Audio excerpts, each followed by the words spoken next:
Look at the timing. That is the first thing you have to look at. Because today wasn't about policy. It wasn't about governance. It was about the feed.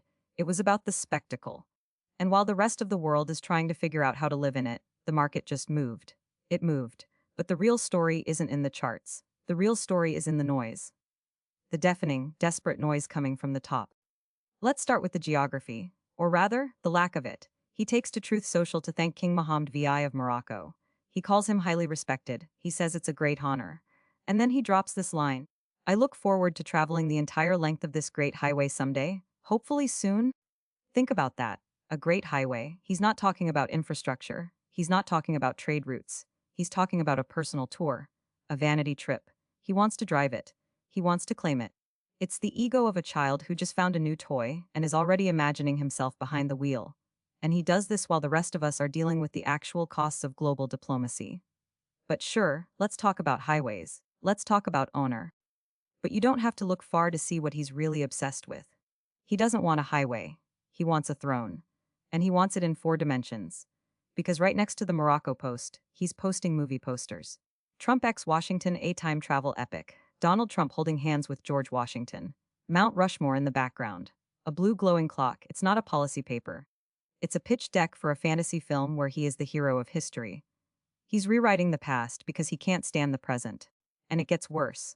Because he knows this isn't real, he tries to prove his power with fake data. Look at the image he shared. A bar chart titled Racist Appointments. It shows Reagan with some figure in 40.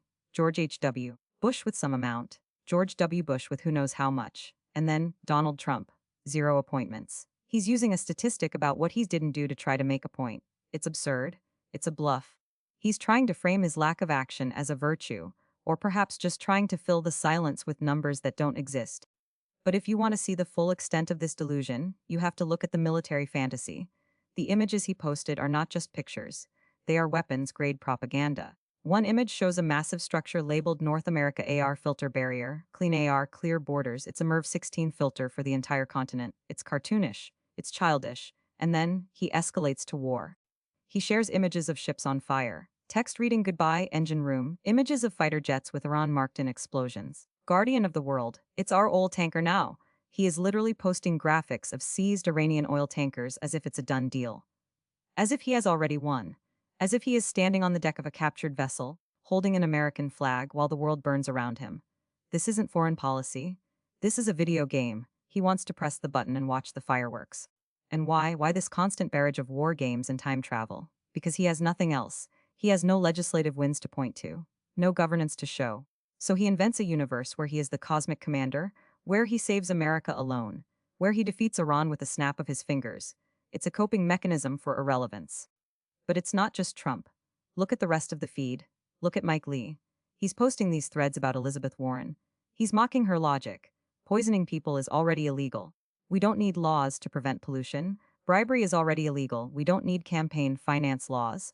It's the same logic. It's the same refusal to accept that the world is complicated. You can't just say it's already illegal and walk away from the crisis. You have to enforce it. You have to fund it. You have to build the infrastructure. But Mike Lee doesn't want to do the work. He wants to post a picture of a polluted river and shrug. He wants to post a ballot box and claim the election is secure without doing the hard, unsexy work of. He talks about the Save America Act as if it's a magic wand. But look at his images. A hand dropping a ballot. A woman in a puffer jacket voting. It's all performance. He's using these images to distract from the fact that he's doing nothing to actually stop the chaos. He's just posting memes about how hard it is to enforce laws, while he actively works to dismantle them. And then there's the Bud Light, the empty cans on the table, the I'm stupid shirt on the stage. It's all connected. It's a culture of mockery, of disdain. They don't just want to win. They want to humiliate everyone who disagrees with them. They want to turn governance into a roast. So here we are. The markets moved, they swung, they were volatile. And why? Because the world is tense. Because the people in charge are posting fantasy posters and war games instead of solutions. Because they are trading reality for engagement. He says he's the guardian of the world. He says he's saving America. But look at the images. Look at the fires. Look at the fake charts. Look at the 0 appointments. This isn't saving. This is burning it down and calling it a movie premiere. And while he's busy directing his epic, the rest of us are left to deal with the smoke. Don't let them distract you with the time travel. Don't let them fool you with the highways. Look at what they're actually doing. Or rather, what they're refusing to do. They are trading your future for a fantasy. And the market knows it, the world knows it, and soon we will know it too. That's the show.